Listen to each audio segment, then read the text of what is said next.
This is what somebody has said.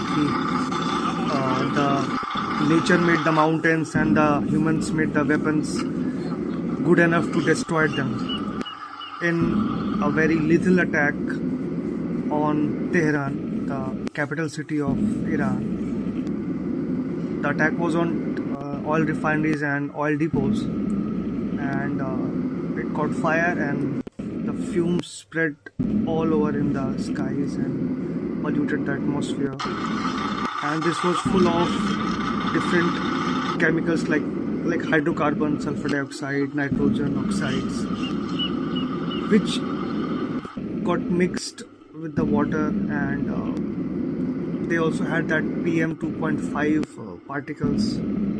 All that, when it mixes together, it comes into the water cycle and comes down in the form of a rain, what we call as precipitation and condensation process.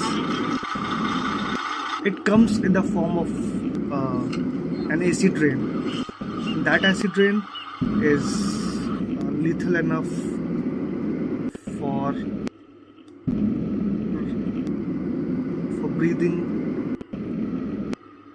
and for the chemical for the plants, for the living beings on the earth. See, this is what these wars have done to us. Imagine, I'm more concerned about the old people, elderly people. I mean, how difficult it is for them to cope up with such situations. I don't know why do wars happen. Literally, why do wars happen?